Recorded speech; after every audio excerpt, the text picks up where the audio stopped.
Hi, I'm Marie. Welcome to 50 Plus Home and Gardening. Today we're going to talk about garden design. When you want a good grade in school, what did you have to do? You had to study. And that's what we're going to do today. We need a few things.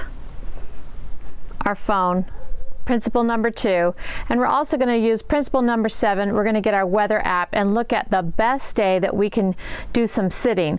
This is going to require a little bit of outside just sitting, and so you're going to want to be very comfortable and warm. So pick one of the warmest days that you can get in that week to do this project. We're also going to do principle 3, and that is water. Always have water along, especially for this one. And maybe this one's going to need a snack also. For this project, just like in school, we're going to need a big pad of paper and a pen. We're also going to use principle 10, and that is picture taking. So we're going to take a picture along the way. This is our new tool. It's a walker, but it's also going to be for our thinker. It's going to be where we can sit and we can enjoy our design from a distance. We can bring this anywhere in the garden. This tool, the new tool, has really good wheels. Watch it roll. It can roll just about anywhere. And up at the handlebars, it has really good brakes. You just pull it up and everything stops for you. And then if you want to finally sit, it has a mechanism to pull it down, and now both wheels are locked. Watch that, as steady as a rock. And then it's easy to flip up and flip down. This is a great tool anywhere in your garden that you can roll. You can roll somewhere. Okay, now the seat, it opens up. Look at all the tools you can put in there. You can put snacks, you can put your water, you can put your notepad. And look at the seat. It is an extra wide. This holds 700 pounds, and it is very comfortable to sit for a long time. If I wanted to, and it was really cool, I could put a small blanket in here or some extra gloves. And it's very easy to close it up. Now it's a great seat for me. This is a great tool in the garden. So if you have one of these, use it. It is perfect. All right, if you don't have one of those strolling movable chairs, I would suggest this. You can put a backpack on you, a very hefty backpack. You can put all your mise en place in there. You put your notepad, you can put your water. Don't put your phone in. Your phone goes in your pocket. And you can put in anything you want, your snacks. So this would be your other option, is just to wear a backpack so you can get around. The other thing is a small, very lightweight step stool, or a very lightweight lawn chair. Something that's very easy to pull around and carry. The stroller kind of seat works a little bit easier if you can, because it holds all your things. Your hands are kind of free, sort of like a bicycle. And but if you can't do that, just get a lawn chair. Let it follow you with a backpack that you can sit right next to you. So now we're going to go a distance away to study our design.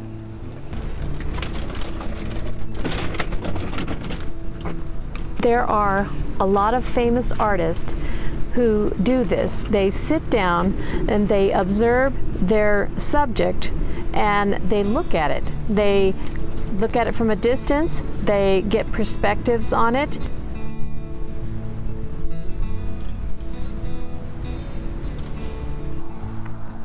Ansel Adams was a great photographer, a famous photographer.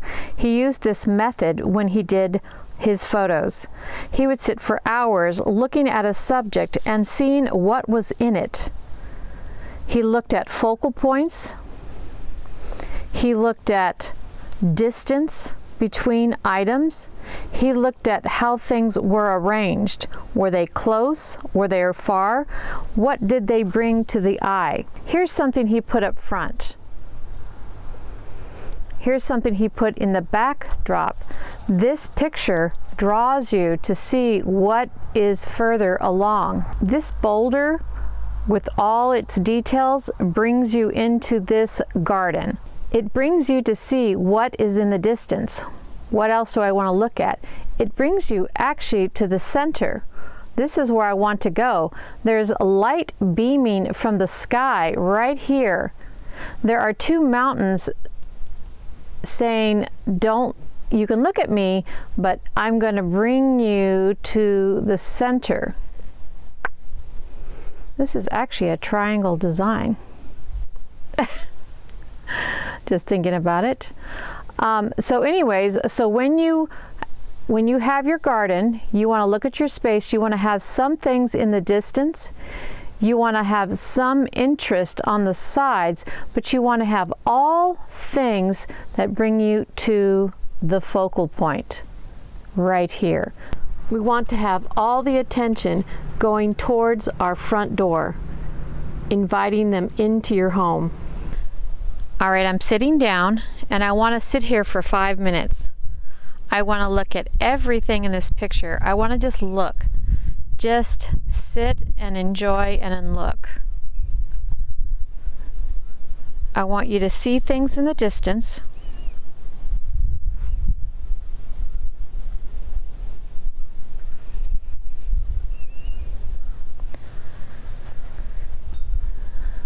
See things that are closer up, even more close. After 5 minutes of sitting, looking, and thinking, I want you to look at things that may not be in a good way. I can't change the jacuzzi. I want it there. It's an important thing. We use it every day. So that is a big thing that is kind of in the way of my focal point. So I'm going to concentrate here. Do you see all this empty? This is the cistern. It's not a very pretty thing. So now that I see some background distance things, I see some elements that I really like in my garden, but how can I bring people here? So I've decided, just thinking about that, and I'm going to get my notepad out and my paper right now, not your journal. Don't get your journal out. I want to fill this with bushes. I think I'm going to put blueberry bushes. It's on the north side. It has some shade, a little bit of west sun in the evening, but I think they'll do really well here. And then in front of this black cistern, I will paint it black to make it disappear, but I think I will add a bunch of green elements, even for the winter time. This is so plain and so brown that I think I need, this is the space I want to work at. So I want to take a snap, and I want to look at my distance things. Some things that are forward, like this tree is forward. The fence is closer to me. But I want all these things to lead me to here. You can barely see it, but do you see this hook and basket? This may be a good place temporarily until some of these shrubs get bigger, is to have some of these hooks with hanging baskets to fill in this. A basket here, a basket here, and a basket here. Temporarily on this is where the ha-ha wall was, if you guys remember. And this is the Waynesburg garden. But maybe to get people to come in here, they may say, ooh, what are these baskets leading to? A basket here, a basket here, and a basket here. What is it leading to?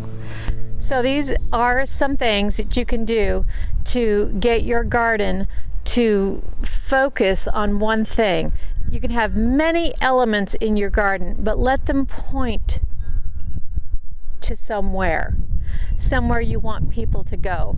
They can look on the way, they can see, little bushes here, they can see little trees there, they can see a fence there, they can focus on a lot of things. But in the end, when you look in the distance, where are all these things leading? Make sure it leads right to your front door. All right, I have another view. I want to sit here for 5 minutes. I want to take a picture so that inside, when I'm inside the house, I can re-look at where I sat for about 5 minutes at least. Get a blanket if you can, if it's in the wintertime. You see, I can see distance, trees, not part of my property. Trees that are coming closer, even closer. A fence giving me some of that visual distance, and how are they relative to each other. What can I add to this? I've got 2 pots making you think, what is on this road? What is on this path? I have something secret that I may want to go in here to see what this is. It's a jacuzzi, but you can't really barely see it, but there are 2 emerald greens here that will be about this tall. And so what do I want? I'm going to probably want more plantings here and maybe more right here. And then I do want people to go into the Williamsburg Garden, so when they see that there is a walking areas, they're going to go, let's look in these beds. And that fence pulls me in to this cozy, and there's another path that I want to view. Because it's lighter than the blacktop, it looks like, what's here? Well, it's leading to my front door, and I'm going to want to fix that up so when everybody goes starting here, they're going to see something beautiful all the way around.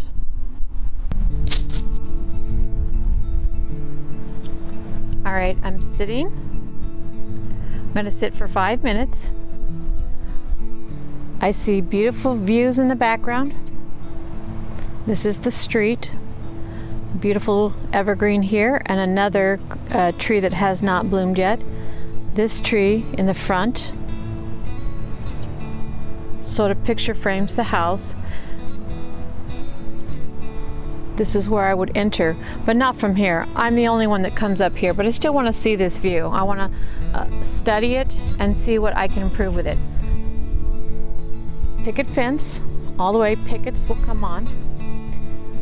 This is an oil heater and has to stay, but I think I will put a shrub in front of that so it's not in your face. That would make this view, if I take a picture, pretty. So I'm going to snap a picture right now. We've already talked about the cistern is the busiest part of my yard, and so I want to get similar colors would make it not busy anymore. Terracotta is a very pretty natural color, so if you want to make your pots not so crazy, stick with one color. I hope this has helped you in your designing of your garden. Getting 5 minutes to stay and just looking, listening to the leaves rustle, listening to the birds. This is so beautiful to do. And then you will get some design principles. What's the distance ratio between the trees in the background and the foreground? Does that lead you somewhere you want to be? That's what I want. I want everyone to come to your front door. I want everyone to go, I am drawn to this. You'll have things in the background that will accent those things that will make you want to enter in. And they'll have a lovely time, a wonderful, warm joy before they get to your house. So keep moving, keep gardening, and stay creative. And I'll see you next time.